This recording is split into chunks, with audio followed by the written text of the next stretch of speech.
प्यारे बच्चों, आज के इस क्लास में आप कक्षा सप्तम की गणित की पाठ संख्या 1 के बारे में अध्ययन करेंगे। कक्षा सप्तम की पाठ संख्या 1 पूर्णांक। बच्चे आप यहां ध्यान देंगे, क्लास सप्तम का पहला लेसन आपका है पूर्णांक। आप गिनती पढ़े होंगे। गिनती हम लोग शुरू कहां से करते हैं? 1 से। 1, 2, 3, 4, 5, 6, 7, 8, 9 और इस प्रकार से आप चलते चले जाते हैं।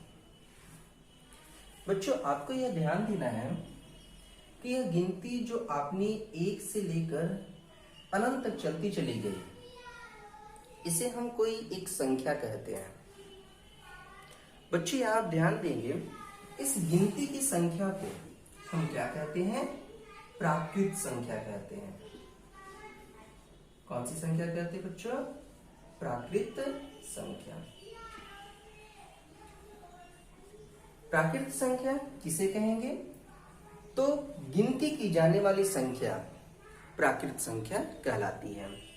या फिर हम इसे इस प्रकार भी कह सकते हैं, गणना की गई संख्याएं। गणना की संख्याएं कौन सी संख्या कहलाती है? प्राकृत संख्या कहलाती है।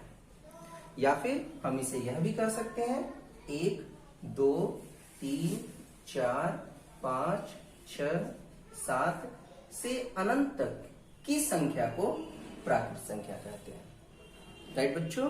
चलिए अब यहां ध्यान देंगे आप कि इस संख्याओं में, इस प्राकृत संख्याओं में अगर हम एक संख्या को या एक अंक को अगर हम इसमें और सम्मिलित कर देते हैं, इसमें मिला देते हैं, तो संख्याओं के प्रकार बदल जाते हैं। आप यहां देख रहे हैं 1 से संख्याएं शुरू हो रही है, लेकिन इसमें अगर हम एक अंक 0 अगर हम इस प्राकृत संख्या में क्या करते हैं? मिला देते हैं, तो मिलाने के बाद जो तैयार संख्याएं जो होगी, मिलने के बाद सम्मिलित संख्याओं का जो समूह जो तैयार होगा, उस समूह को हम कौन सी संख्या कहेंगे? पूर्ण संख्या कहेंगे। कौन सी संख्या कहेंगे बच्चों? पूर्ण संख्या। तो इस प्रकार से आप यहां पर देख क्या रहे हैं कि प्राकृत संख्या में अगर शून्य को सम्मिलित कर दिया जाता है तो वह एक पूर्ण संख्या बन जाती है। पूर्ण संख्या के बाद बच्चों आप ध्यान देंगे कि हमारे पास कुछ और भी संख्याएं हैं, जो संख्याएं 0 से छोटी होती हैं और कुछ संख्याएं जो 0 से क्या होती हैं? बड़ी होती है। तो 0 से छोटी संख्याओं को और 0 से बड़ी संख्याओं को, 0 से छोटी संख्याओं को हम ऋणात्मक संख्या कहते हैं और 0 से बड़ी संख्याओं को हम धनात्मक संख्या कहते हैं। हम इसे इस प्रकार भी कह सकते हैं, वैसी संख्या जो 0 से छोटी हो ऋणात्मक संख्या कहलाती है, वह संख्या जो 0 से बड़ी हो धनात्मक संख्या कहलाती है। तो बच्चों आप इसको कम शब्दों में इस प्रकार से याद कर सकते हैं, ऋणात्मक संख्या। ऋणात्मक संख्या 0 से या फिर शून्य से छोटी संख्याएं, शून्य से छोटी संख्याएं आपकी कौन सी संख्या कहलाएगी? ऋणात्मक संख्या। और इसके बाद जो हमारा अगला संख्या है, जो कि है धनात्मक संख्या। धनात्मक संख्या क्या है बच्चों? 0 से बड़ी, 0 से बड़ी संख्याएं कौन सी संख्या कहलाती है? धनात्मक संख्याएं कहलाती है। राइट बच्चों? अब यहां पर आप ध्यान देंगे, इन सभी संख्याओं को समझने के लिए हम यहां पर एक रेखा खींचते हैं। ध्यान देंगे आप यह एक आप सरल सीधी रेखा खींचिए, बिल्कुल सरल सीधी रेखा। अब इस सरल सीधी रेखा में आप बीच में आप यहां पर एक अंक प्रदर्शित कीजिए 0। अब यहां पर ध्यान देंगे आप 0 से बराबर की दूरी पर हमने यहां पर लिया 1, ये 2, ये 3, 4, 5, 6, 7, 8, 9, ये आगे चलता रहेगा। यह जो तीर का निशान आप देख रहे हैं इस रेखा में, यह तीर का निशान यह बतलाती है कि यह संख्या यहाँ रुकी हुई नहीं है, बल्कि यह आगे की ओर और चलती चली जाती है, वो जा सकती है। 0 के बाईं ओर जब हम लोग आते हैं तो इधर हमारा होता है -1, -2, -3, -4, -5, -6, -7 और इस प्रकार से आपकी यह संख्या इधर की ओर चलती चली जाती है। राइट बच्चों, तो यहां पर आप ध्यान देना है, जिस रेखा पर हम संख्याओं को अंकित करते हैं, जिस रेखा पर हम संख्याओं को किसी बिंदु से क्या करते हैं, अंकित करते चले जाते हैं, वह संख्या, वह रेखा जो है वह संख्या रेखा कहलाती है। क्या कहलाती है बच्चों? संख्या रेखा। राइट। अब यहां पर आप ध्यान देंगे, यह जो 1 से आप देख रहे हैं, 1 से बड़ी जितनी भी संख्याएं आपको दिखाई दे रही है, 1 से अनंत तक चलने वाली संख्याएं, यह संख्याएं आपकी कौन सी संख्या कहलाएगी? तो यह हो गया आपका प्राकृत संख्या।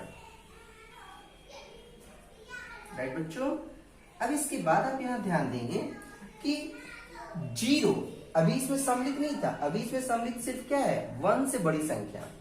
अब 0 जब अगर इसमें सम्मिलित हो जाता है तो 0 से बड़ी जो भी संख्याएं होंगी, 0 से बड़ी संख्या है, 0 प्राकृत संख्या में 0 जब सम्मिलित हो जाती है तो वह संख्या हमारी कौन सी संख्या कहलाती है? पूर्ण संख्या कहलाती है। ठीक है बच्चों।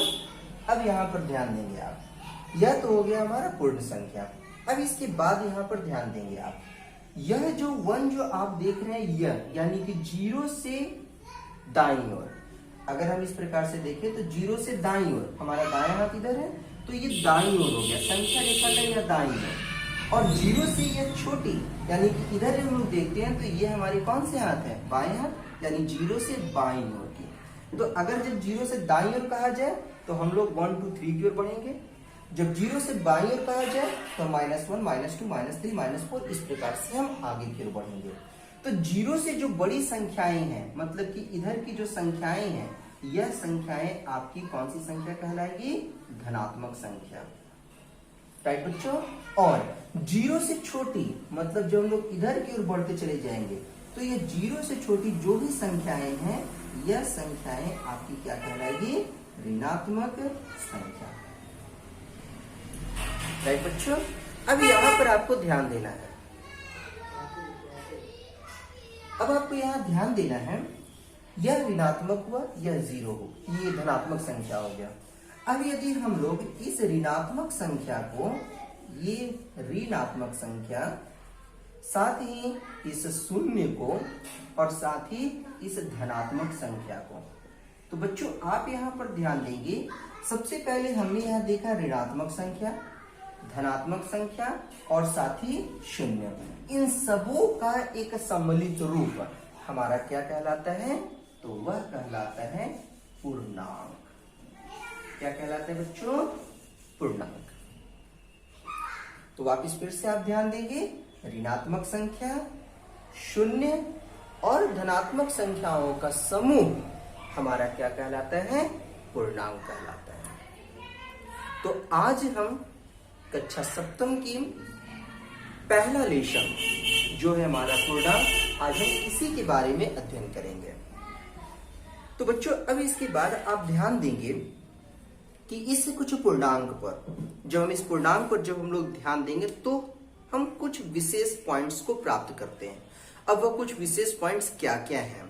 सबसे पहले आप यहां ध्यान देंगे कि अगर आपसे यह कहा जाए कि सबसे बड़ा पूर्णांक कौन सा है या सबसे छोटा पूर्णांक कौन है, तो आप हमेशा ये ध्यान देंगे सबसे बड़ा पूर्णांक कोई नहीं है, सबसे बड़ा पूर्णांक कोई नहीं है। और यदि आपसे यह पूछा जाए कि सबसे छोटा पूर्णांक, तो आप यह बोले कि सबसे छोटा पूर्णांक भी कोई नहीं है। क्योंकि अगर हम बड़े पूर्णांक के बारे में बात करेंगे तो बड़ा पूर्णांक आप कहां पर स्टॉप करेंगे? ये 9, 10, 11, 12 गिनती, ये गिनती आप जहां तक चाहे वहां तक आप लिख सकते हैं। तो इसका कहीं भी सीमित बिंदु है क्या? नहीं है ना, ये एकदम बिल्कुल चलते चली जाने वाली संख्या है। तो इसलिए आप यहां ध्यान देंगे सबसे बड़ी पूर्णांक नहीं है, सबसे छोटी पूर्णांक भी नहीं है, राइट। अब यहां पर आप ध्यान देंगे कि अगर हम संख्या रेखा पर, जैसे ये जो आप देख रहे हैं यह रेखा, यानी जिस रेखा पर हम संख्याओं को निरूपित करते हैं वह रेखा क्या कहलाती है? संख्या रेखा कहलाती है। जैसे कि हमने जो इस रेखा को यहाँ पर, इस रेखा में जो हमने संख्याओं को अंकित कर दिया तो यह रेखा क्या बन गई? संख्या रेखा बन गई। अब इस संख्या रेखा में आप हमेशा ध्यान देंगे, अगर हम जिस किसी भी बिंदु से आपको अगर मन करे तो आप 2 से चलना शुरू कर दीजिए, 0 से चलना शुरू कीजिए, -4 से चलना शुरू कीजिए, 7 से चलना शुरू कीजिए। मतलब आप जिस किसी बिंदु से अगर दाईं ओर अगर आप बढ़ते चले जाते हैं, दाईं ओर, तो उस बिंदु से दाईं ओर बढ़ते चले जाने पर आप बड़ी संख्याओं की ओर आगे आप बढ़ते चले जाएंगे। यानी संख्या रेखा पर दाईं ओर चलने पर आपको बड़ी संख्याएं प्राप्त होगी या फिर बड़े पूर्णांक प्राप्त होंगे, राइट बच्चों। अब यहां ध्यान देना है कि संख्या रेखा पर जिस किसी भी बिंदु से अगर हम बाईं ओर अगर हम चलते चले जाते हैं तो बाईं ओर चलते चले जाने पर हमें कौन सी संख्या प्राप्त होती है? छोटी संख्याएं प्राप्त होगी, राइट। तो ये 2 पॉइंट्स आपको ध्यान रखने हैं। नेक्स्ट पॉइंट आप यह ध्यान देंगे कि अगर आपसे यह कहा जाए कि किन्हीं 2 क्रमागत संख्याओं के बीच में या किन्हीं भी 2 क्रमागत पूर्णांक के बीच में आपके कितने पूर्णांक होते हैं, तो 2 क्रमागत पूर्णांक के बीच में आपके कोई भी पूर्णांक नहीं होते हैं। क्योंकि पूर्णांक आप देख रहे हैं 0, 1, 2, 3, 4, 5 ये पूर्णांक है आपके, ये पूरे अंक हैं। तो यह आपके पूर्णांक में, तो किसी भी 2 क्रमागत संख्याओं के बीच में या पूर्णांकों के बीच में कोई पूर्णांक नहीं होते हैं। अगर आपसे यह सवाल पूछ दिया जाए कि 1 और 2 के बीच में कुल कितने पूर्णांक हैं, तो कोई पूर्णांक नहीं है। अगर हमें यह पूछा जाए 5 और 6 के बीच में कितने पूर्णांक है, कोई पूर्णांक नहीं है। संख्या नहीं, पूर्णांक, तो पूर्णांक नहीं है। तो ये बात को आपको ध्यान रखना है कि ये जो पॉइंट्स आपने अभी समझा, इन सारे पॉइंट्स से यह हमारा कंक्लूजन निकला। तो एक बार फिर से हम कंक्लूजन की ओर बढ़ते हैं। कंक्लूजन में बच्चों आपको कुछ महत्वपूर्ण बिंदुओं पर ध्यान देनी है, जिसमें सबसे पहला पॉइंट आपको यह ध्यान रखना है कि सबसे बड़ा कोई पूर्णांक नहीं है और साथ ही साथ सबसे छोटा पूर्णांक भी कोई नहीं है। यह पॉइंट नंबर 1। पॉइंट नंबर 2 क्या है कि संख्या रेखा पर स्थित अगर हम किसी भी पूर्णांक से अगर हम दाईं ओर चलते हैं तो हमें बड़ी संख्याएं प्राप्त होती है, या फिर अगर हम ये कहें तो धनात्मक संख्याएं प्राप्त होती है। लेकिन धनात्मक आप नहीं कहिए, आप सिर्फ कहिए कि बड़ी संख्याएं प्राप्त होती है, बड़ी पूर्णांक प्राप्त होती है। ये पॉइंट नंबर 2। पॉइंट नंबर 3 क्या है कि अगर हम संख्या रेखा पर किसी भी बिंदु से अगर हम बाईं ओर चलते चले जाते हैं, बाईं ओर, तो बाईं ओर चलते चले जाने पर कौन सी पूर्णांक प्राप्त होंगे? तो आप ध्यान देंगे छोटी पूर्णांक प्राप्त होंगे। किसी भी बिंदु से अगर आप बाईं ओर चलते चले जाएं तो आप छोटे पूर्णांक प्राप्त करेंगे। ये पॉइंट नंबर 3। पॉइंट नंबर 4 क्या कहता है कि अगर कोई भी 2 पूर्णांक है तो उन 2 पूर्णांक के बीच में कोई भी पूर्णांक नहीं होते हैं। तो यह आपको ध्यान रखना है इनसे संबंधित, राइट बच्चों। नेक्स्ट पॉइंट हमारा क्या है कि अब हम यहां पर क्या करेंगे, यह हमारे पास पूर्णांक हुए, पूर्णांक ऋणात्मक संख्या 0 और धनात्मक संख्याओं का सम्मिलित रूप हमारा क्या है? पूर्णांक है। अब हम इसी पूर्णांकों की क्या करेंगे? तुलना करेंगे। तो जब हम इस पूर्णांक की तुलना करेंगे तो हम ऋणात्मक संख्या और धनात्मक संख्या, इन्हीं संख्याओं के बीच में आपस में हम तुलना करेंगे, राइट ना। तो जब हम तुलना करेंगे तो तुलना करने के बाद भी आप महत्वपूर्ण बिंदुओं को प्राप्त करेंगे। बच्चों आप ध्यान देंगे और अपने कॉपी पर नोट करते चले जाएंगे।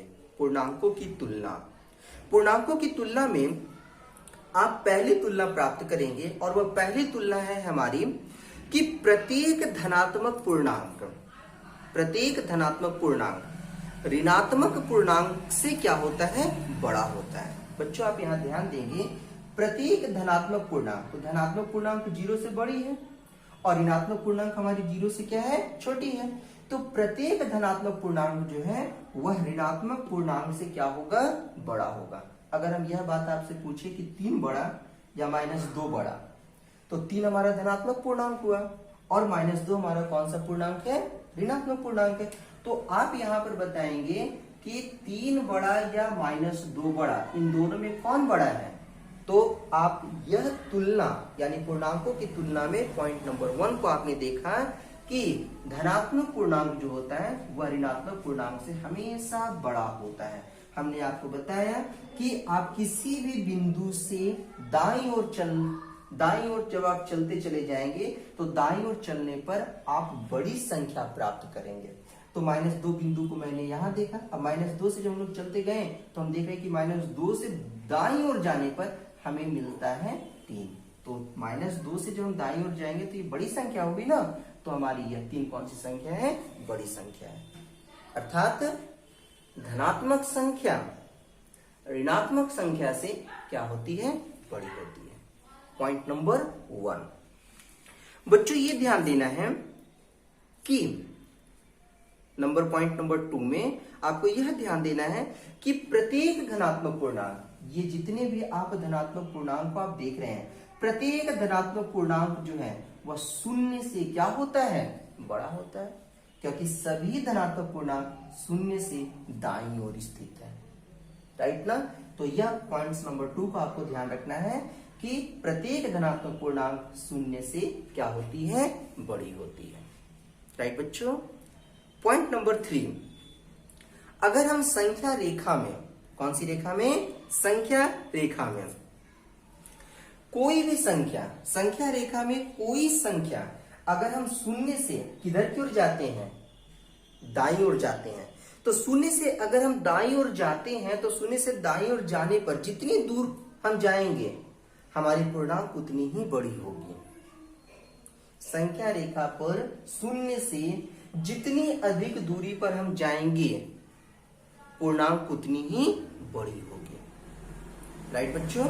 अब यहां पर आपको यह ध्यान रखना है पॉइंट नंबर 4, जस्ट इसके अपोजिट, कि 0 से, इस 0 से हम जितने बाईं ओर चलते चले जाएंगे तो 0 से बाईं ओर चलने पर हमें उतनी ही छोटी पूर्णांक संख्या प्राप्त होगी। यानी 0 से बाईं ओर चलते चले जाने पर हमें ऋणात्मक संख्याएं प्राप्त होगी, 0 से बाईं ओर चलने पर हमें हमेशा छोटी संख्याएं प्राप्त होगी, छोटी पूर्णांक प्राप्त होंगे, और 0 से जितनी अधिक बाईं हम चलेंगे उतनी ही अत्यधिक छोटे पूर्णांक प्राप्त होंगे।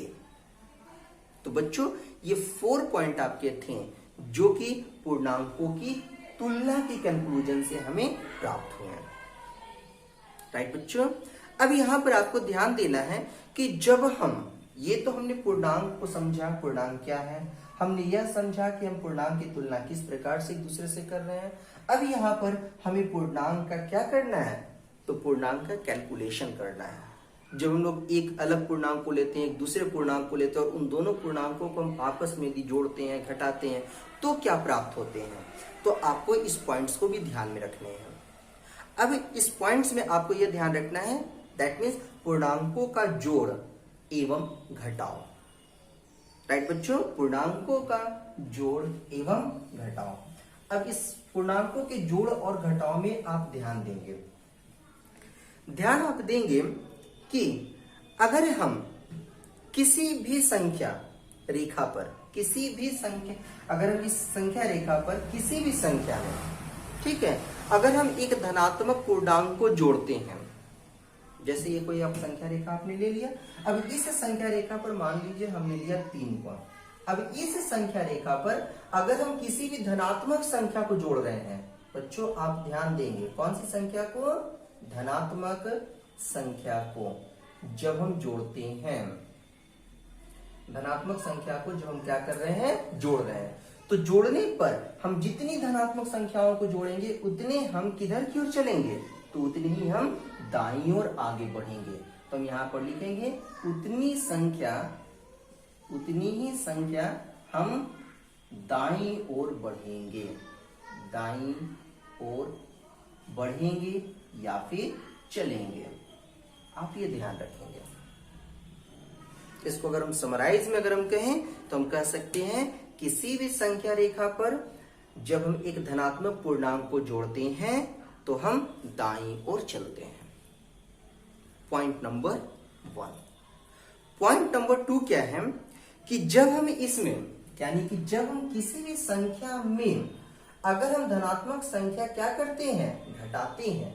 अगर हम किसी भी संख्या में अगर हम धनात्मक संख्या को क्या करेंगे बच्चों? घटाएंगे। तो घटाएंगे तो बताइए हम किधर की ओर चलेंगे? वेरी गुड, हम उतनी ही संख्या हम बाईं ओर चलेंगे, क्योंकि धनात्मक संख्या को क्या करना है? घटाना है।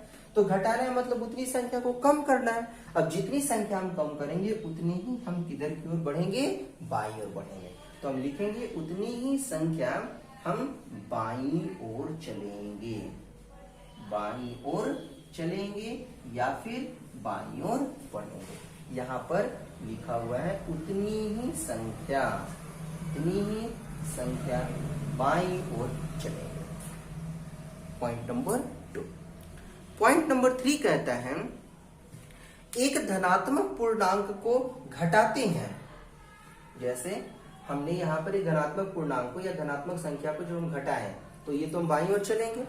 अब यहाँ पर क्या है कि अब हम लेते हैं दोनों ऋणात्मक पूर्णांक को। हमने यहाँ पर जो पहला लिया वो लिया धनात्मक संख्या को जोड़ने का, नंबर 2 पॉइंट हमने लिया ऋणात्मक संख्या को घटाने का। नंबर 3 पॉइंट में हम लेंगे ये 3 जो है वो 3 की जगह पर आप लिख सकते हैं किसी भी संख्या, कोई संख्या, ठीक है ना। कोई संख्या में अगर हम क्या करते हैं? जोड़ते हैं धनात्मक संख्या को। यहाँ पर भी आप लिखे कोई संख्या में घटाते हैं धनात्मक संख्या को। तो ये आपको कंक्लूजन देखने को मिलेगा। जैसे इससे आप संबंधित मान लिया जाए एक न्यूमेरिकल आप बनाइए। सपोज एक संख्या हम ले लेते हैं 5, और इस 5 में हमें एक धनात्मक संख्या, कोई भी धनात्मक संख्या मान लिया जाए हम ले लेते हैं 2। राइट बच्चों, अब इस 5 में हम धनात्मक संख्या 2 को क्या करना चाहते हैं? जोड़ना चाहते हैं। तो क्या लिखा गया है? उतनी संख्या हम कहां बढ़ेंगे? आगे की ओर बढ़ेंगे। अब बच्चों आप यहां ध्यान दीजिएगा, सबसे पहले 5 है तो आप 5 पर जाइए। देखिए संख्या रेखा पर 5 का है, तो संख्या रेखा पर 5 ये रहा। अब कितना इसमें जोड़ने के लिए कहता है? 2। तो 2 हम दाईं ओर बढ़ेंगे कि 2 बाईं ओर बढ़ेंगे? दाईं ओर। तो यहां से आप 2 दाईं ओर बढ़िए, तो 5 से आप दाईं ओर बढ़िएगा तो 1 6 और दूसरे नंबर में 7, यानी कि 5 और 2 को जब आप जोड़ देंगे तो क्या पाएंगे? 7 पाएंगे। राइट बच्चों, वेरी गुड। अब यहाँ ध्यान देना है, अगर कोई संख्या में सपोज मान लीजिए हम संख्या ले लेते हैं 5 की, अब उसमें एक धनात्मक संख्या को क्या करना है? घटा देना है। तो एक धनात्मक संख्या में मान लीजिए हम 2 ही ले लेते हैं, अब इस 2 को क्या कर देना है? घटा देना है। तो घटाने के बाद आप क्या प्राप्त करेंगे? तो चूंकि यहाँ पर जब धनात्मक संख्या को घटाने की बात जब आती है तो हम किधर की ओर चलते हैं? बाईं ओर चलते हैं। अब आप यहाँ ध्यान दीजिए, आपके पास संख्या कितने हैं? 5 थे ना। अब 5 में 2 बाईं ओर चलना है, तो एक जब आप चले तो 4 के पास पहुंचे, दूसरे जब आप चले तो 3 के पास पहुंच गए। तो किसके पास पहुंचे? 3 के पास। यानी कि 5 में से जब 2 को हम हल करेंगे तो क्या प्राप्त होगा? आपको 3 प्राप्त होगा। राइट बच्चों, तो ये हुए आपके पूर्णांकों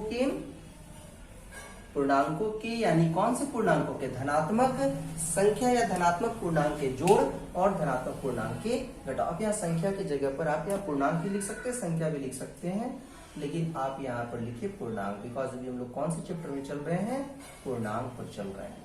राइट, चलिए अब ये हुए हमारे धनात्मक पूर्णांक की बात। अब हम बात करेंगे किस पर? ऋणात्मक पूर्णांक के बारे में। अब ऋणात्मक पूर्णांक बच्चों आप यहाँ ध्यान देंगे कि अगर आपके पास कोई संख्या है, कोई भी संख्या है, अब उस संख्या में आपको जोड़ना है, किसको जोड़ना है? तो ऋणात्मक संख्या को जोड़ना है, राइट। यहाँ ध्यान देना है, कौन सी संख्या को? ऋणात्मक संख्या यानी ऋणात्मक पूर्णांक को जोड़ देना है। अब जब आप किसी भी संख्या में अगर आप ऋणात्मक पूर्णांक को जोड़ेंगे तो आप दाईं ओर चलेंगे या बाईं ओर चलेंगे? ध्यान रखेंगे आप यहाँ पर कि जब हम किसी भी संख्या में ऋणात्मक पूर्णांक को जब हम ऐड करेंगे तो हम उतनी ही संख्या बाईं ओर चलेंगे। तो ये ध्यान रखना है, किधर की ओर चलेंगे? बाईं ओर। आप यहाँ पर शॉर्ट में लिख लीजिए बाईं ओर, राइट बच्चों। और नंबर 4 पॉइंट में आपको यह ध्यान रखना है कि अगर हम कोई भी संख्या या किसी भी पूर्णांक में अगर हम घटाते हैं किसे? ऋणात्मक पूर्णांक को। कौन से पूर्णांक को बच्चों? ऋणात्मक पूर्णांक को। तो जब आप ऋणात्मक पूर्णांक को जब आप घटाएंगे तो उतनी ही आपको किधर की ओर चलने पड़ेंगे? बाईं ओर या दाईं ओर? तो यह ध्यान देंगे, आप चलेंगे दाईं ओर। तो यह जो पॉइंट्स हैं आपके, यह पॉइंट्स आपके हुए पूर्णांकों का जोड़ एवं घटाव। तो बच्चों आप यहां से इस पॉइंट से आपने समझ गया कि कैसे हम दो पूर्णांकों को आपस में जोड़ेंगे और कैसे हम दो पूर्णांकों को आपस में घटाएंगे, राइट बच्चों। यहां पर आप कभी कंफ्यूज नहीं करेंगे कि यहां जो हमने कोई संख्या लिखा, इस कोई संख्या में या कोई पूर्णांक में आपके वह पूर्णांक धनात्मक भी हो सकते हैं, ऋणात्मक भी हो सकते हैं। इस पूर्णांक में, ये जो पूर्णांक आप देख रहे हैं, इसमें कोई भी पूर्णांक हो सकते हैं, चाहे वो धनात्मक में हो या फिर ऋणात्मक में हो। लेकिन आप इसी अनुरूप कार्य करेंगे। अगर किसी भी पूर्णांक में अगर आपको धनात्मक पूर्णांक जोड़नी हो तो आप उतने दाईं ओर बढ़ेंगे, संख्या रेखा में उतना आप दाईं ओर बढ़ेंगे। अगर कोई पूर्णांक में धनात्मक पूर्णांक को अगर घटाना है तो हम उतनी बाईं ओर चलेंगे, बाईं ओर। अगर किसी भी पूर्णांक में अगर मुझे ऋणात्मक पूर्णांक को जोड़ देना है तो हम उतने ही बाईं ओर आएंगे, और अगर कोई पूर्णांक में मुझे ऋणात्मक पूर्णांक को घटा देना है तो उतने ही हम कहां की ओर चलेंगे? दाईं ओर चलेंगे, राइट बच्चों। यस। अब यहाँ पर आप ध्यान देंगे, अगर इसी से आपको संबंधित, जैसे आपने इन दो का तो एग्जाम्पल देख चुका, अब यदि नंबर 3 और 4 की भी अगर आप एग्जाम्पल देखना चाहें तो कोई भी पूर्णांक, अब इस कोई पूर्णांक में मान लिया जाए, हम एक पूर्णांक ले लेते हैं सपोज 8, और इस 8 में एक ऋणात्मक पूर्णांक को जोड़ना है, एक ऋणात्मक पूर्णांक में मान लीजिए -5 को जोड़ देना है। तो जोड़ने के बाद क्या हमारे रिजल्ट आएंगे? तो उस रिजल्ट को ध्यान दीजिएगा, क्या रिजल्ट आएंगे। तो सबसे पहले आप इस पॉइंट्स को ध्यान में रखेंगे कि जब किसी भी पूर्णांक में ऋणात्मक पूर्णांक को जोड़ी जाती है उतनी ही बाईं ओर आते हैं। तो पहले नंबर पे आप देखिए 8, संख्या रेखा पर आप 8 देखिए यहाँ पर है। अब इससे 5 क्या लिखा गया है? 5, तो 5 बाईं ओर आना है, 5 स्टेप बाईं ओर आना है। तो यहाँ से 5 स्टेप हम काउंट करके आते हैं। तो पहला स्टेप में 7, दूसरा स्टेप में 6, तीसरा स्टेप में 5, चौथा स्टेप में 4 और 5वें स्टेप में बच्चों को क्या मिला? 3। तो यहाँ पर आपके रिजल्ट क्या आ गए? 3, राइट ना। तो इस प्रकार से आपने यहाँ पर क्या देखा कि किसी भी पूर्णांक में अगर हम ऋणात्मक पूर्णांक को जोड़ते हैं तो उतने ही हम बाईं ओर आ जाएंगे। और नंबर 4 की भी हम एक एग्जांपल देख लेते हैं। तो नंबर 4 में क्या है कि कोई पूर्णांक, मान लीजिए हमने क्या ले लिया, सपोज हम यहाँ पर एक ऋणात्मक पूर्णांक ले लेते हैं -5। अब इस -5 में हमें एक ऋणात्मक पूर्णांक को घटाना है, तो घटाना है तो मैं यहाँ घटाव का चिन्ह लगा दिए। अब यहाँ ध्यान दीजिएगा, एक ऋणात्मक पूर्णांक लेना है। तो एक ऋणात्मक पूर्णांक के मान लीजिए हमने यहाँ क्या ले लेते हैं, सपोज यहाँ ले लेते हैं माइनस, यहाँ पर हम ले लेते हैं माइनस में 2 ले लेते हैं, राइट बच्चों। अब यहाँ पर ध्यान देना, देखिए क्या बोलता है, दाईं ओर चलेंगे। किधर की ओर चलेंगे? दाईं ओर। अब दाईं ओर चलेंगे तो यहाँ आप ध्यान दीजिए किधर की ओर हम आएंगे, तो -5 क्या है आपका, यहाँ है ना।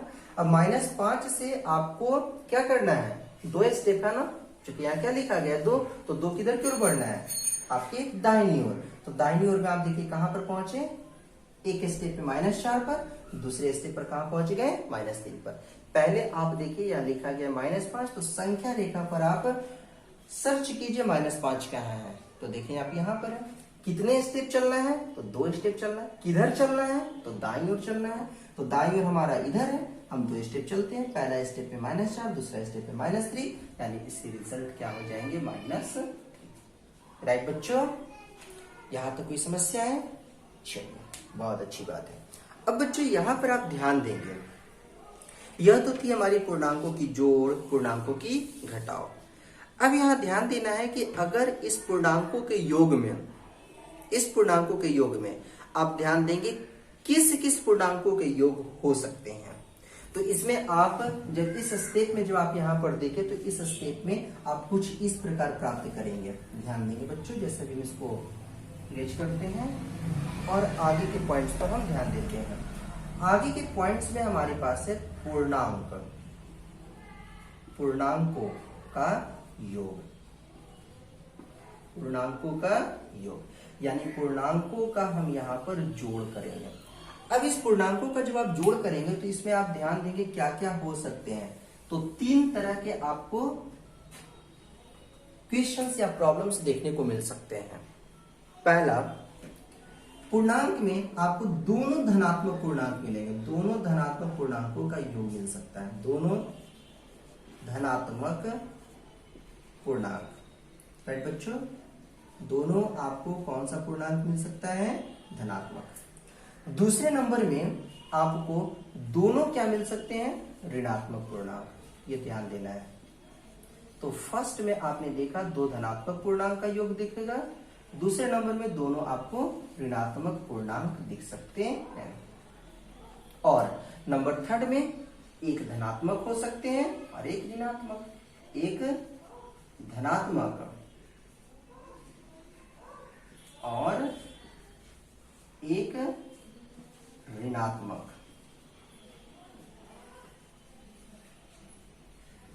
पूर्णांक।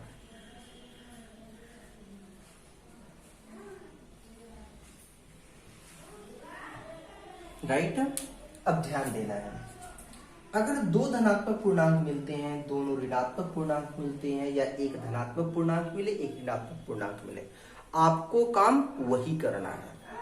काम में किसी भी तरह का ये नहीं होगा। जैसे आप यहां ध्यान देंगे, 2 धनात्मक पूर्णांक है, तो 2 धनात्मक पूर्णांक में मान लीजिए हम पहला धनात्मक पूर्णांक ले लेते हैं 8 और दूसरा धनात्मक पूर्णांक ले लेते हैं 5। इन दोनों को क्या कर देना है, जोड़ कर देना है। तो आप यहां ध्यान दीजिए, जब किसी भी पूर्णांक में कोई अन्य धनात्मक पूर्णांक को जोड़ी जाती है तो हम उतने किधर की ओर बढ़ते हैं, दाईं ओर बढ़ते हैं। तो दाईं ओर जब आप बढ़ेंगे तो कितने स्टेप बढ़ना है, 5 स्टेप आपको बढ़ने हैं।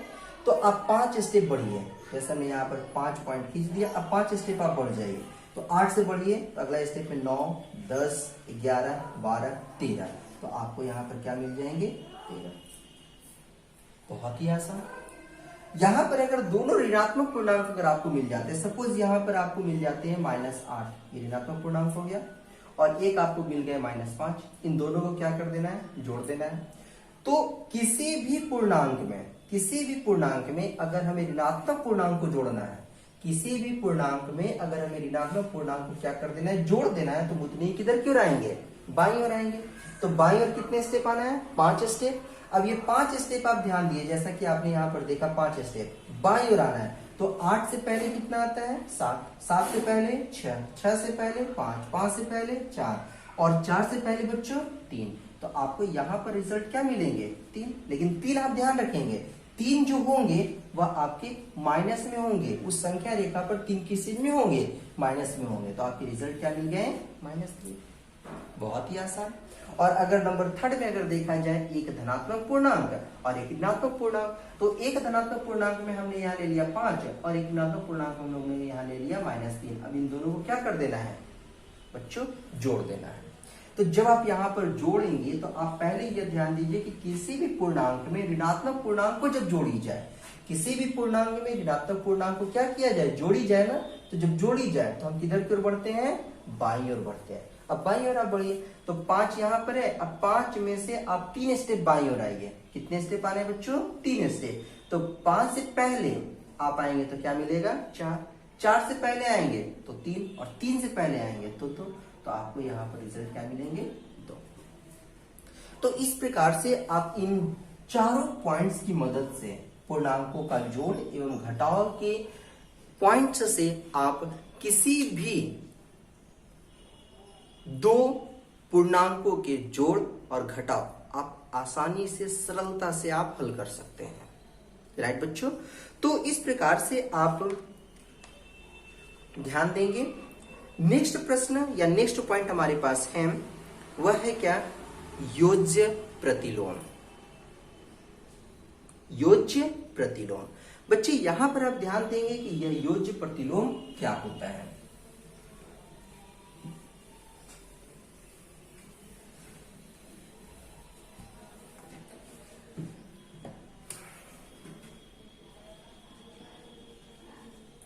योज्य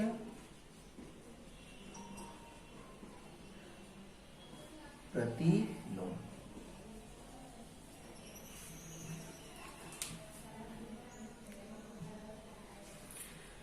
बच्चों आप यहां ध्यान देंगे, योज्य प्रतिलोम। योज्य प्रतिलोम आप इस प्रकार से समझेंगे कि अगर कोई भी धनात्मक पूर्णांक है, कोई भी धनात्मक पूर्णांक, किसी भी धनात्मक पूर्णांक का योज्य प्रतिलोम क्या होगा, किसी भी धनात्मक पूर्णांक का योज्य प्रतिलोम क्या होगा, तो धनात्मक पूर्णांक का योज्य प्रतिलोम उसी पूर्णांक का क्या हो जाएगा, ऋणात्मक हो जाएगा, ऋणात्मक पूर्णांक। और यदि किसी ऋणात्मक पूर्णांक का अगर योज्य प्रतिलोम पूछा जाए, किसी भी ऋणात्मक पूर्णांक का क्या पूछा जाए बच्चों, योज्य प्रतिलोम, तो किसी भी ऋणात्मक पूर्णांक का योज्य प्रतिलोम क्या हो जाएगा, धनात्मक पूर्णांक। बहुत ही आसान, इसको आप ऐसे समझ सकते हैं कि एग्जाम्पल से अगर आपसे पूछा जाए 8 का योज्य प्रतिलोम क्या है, 8 का योज्य प्रतिलोम -8 है, राइट ना। अगर आपसे यह पूछा जाए -5 का योज्य प्रतिलोम क्या है, तो क्या हो जाएगा 5। दैट मीन्स अगर धनात्मक संख्याएं अगर दी गई है, धनात्मक पूर्णांक अगर आपके दिए गए हैं, तो धनात्मक पूर्णांक का योज्य प्रतिलोम ऋणात्मक में हो जाएंगे। और अगर ऋणात्मक पूर्णांक का योज्य प्रतिलोम बच्चों अगर आपसे पूछे जाते हैं, तो उसका योज्य प्रतिलोम धनात्मक में हो जाएंगे। राइट, तो इस प्रकार से आप इन सभी महत्वपूर्ण बिंदुओं के मदद से आप प्रश्नावली 1.1 को हल करने का प्रयास करेंगे।